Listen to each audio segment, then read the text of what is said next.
Ongi etorri berriro ausartu jakitera.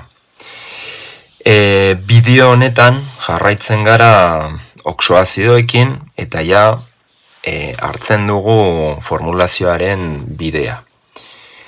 Aurreko bideoetan ikasi ditugunez, ja badakigu zelan izendatzen dira eta zeintzuk izaten dira oxoazidoen oinarriak. Badakigunez, oxoazidoen izendapen tradizionalak erabiltzen dira, izendapen tradizionala asko erabiltzen da, eta bestaldetik izendapen sistematikoa. Hemen adibide batzuk ditugu, azido hipoiodosoa, azido seleniosoa, azido karbonikoa, eta azken biak dihidrogeno dioxido sulfatoa eta hidrogeno trioxido kloratoa. Lehen bizikoa, bigarrena eta hirugarrena argi geratzen da izendapen tradizionala jarraitzen ari direla. Eta azken biak, laugarren eta bosgarren adibide hauek, izendapen sistematikoa. Orduan gure helburua da hemendik ateratzea formulak. Orduan, az dezagun. Azido hipoiodosoa. Zelan landu hauek. Lehen da bizi, ni jakin behar dut iodoa, iodoa parte hartzen ari dela. Orduan nik iodoa, hemen aparte, iodoak ditu zenbat oksidazio zenbaki. Iodoak ditu oksidazio zenbaki bat, 3, 5 eta 7. Orduan, hipo eta osoa erakusten du hipo osoa lehendabiziko oksidazio zenbakia erabiltzen ari dela formulan. Eta esan genuen moduan, oxoazido bat eraikitzeko trukoa da hastea oxido batekin, eta kasu honetan iodoarekin erabiltzen dena, sortzen dena,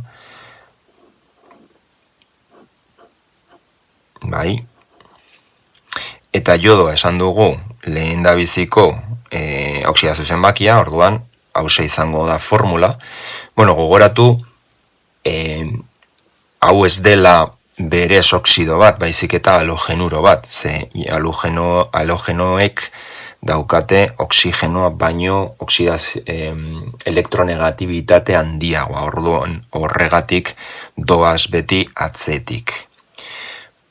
Plus ura, H2O. Eta hemendik aterako da gure formula. Eta gure formula, oxoazido bat izanez, beti hidrogeno doa aurretik, zenbat, 2. Urrengoa izango da iodoa, iodoa da gure ezmetala, zenbat, 2. Eta oksigeno amaitzeko, zenbat, 2.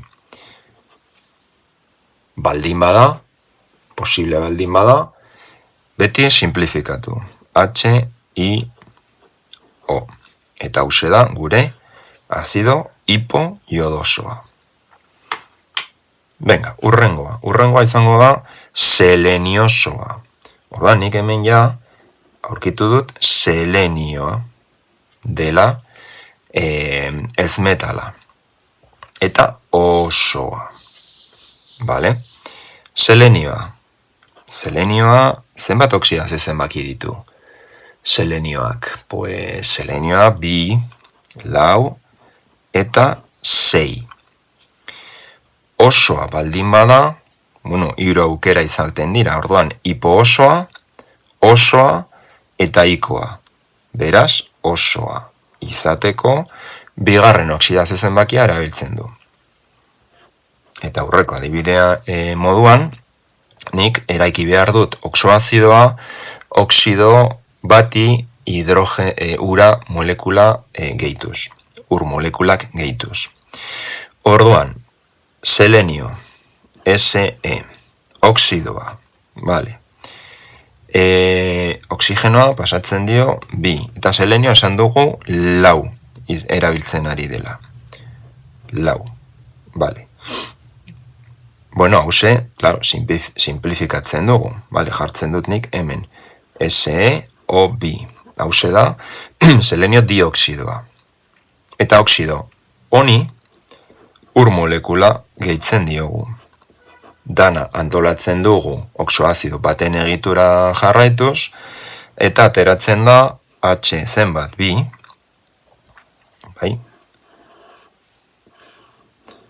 H2, SeO2 gehi bat 3. Hauxe da gure azido seleniosoa. Ados? Azido karbonikoa, hurrengoa. Karbonikoa, beitu, karbonikoa, pues da karbonoa. Eta ikoa. Ondo. Karbonoaren oxidazio zenbakiak dira 2 eta 4. Ados? 2 eta 4. 2 eta 4 baldin badira, lehen da bizikoa. Txikienari esaten edo jarri behar diogu atzizki osoa, eta 4 baldin bada ikoa. Vale, pues ikoa denez, ja, aurkitu dugu ze zenbakitxoarekin doa gure karbonoa, kasu honetan. Orduan, eraikitzen dugu oxoazidoa beti truko hau erabiliz. Hau da, oxidoa, karbono eta oxigenoa, vale? Oxigenoa pasatzen dio 2, eta karbono, kasu honetan 4, erabili beharko luke. Orduan, vale, simplifikatzen dugu CO2. Eta honi, oxidoari ur molekula bat.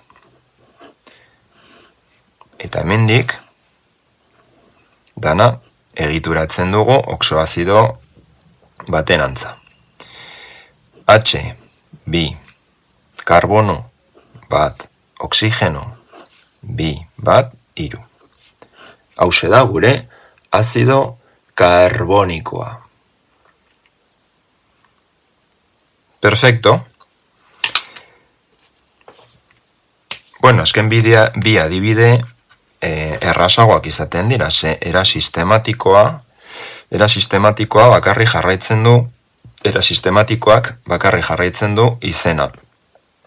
Bai, orduan, dihidrogeno, pues egin kasu izenari. Dihidrogeno, 2. Dioxido, 2. Sulfatoa, sufrea. Eta listo. Dihidrogeno, dioxido eta sulfatoa. Ondo.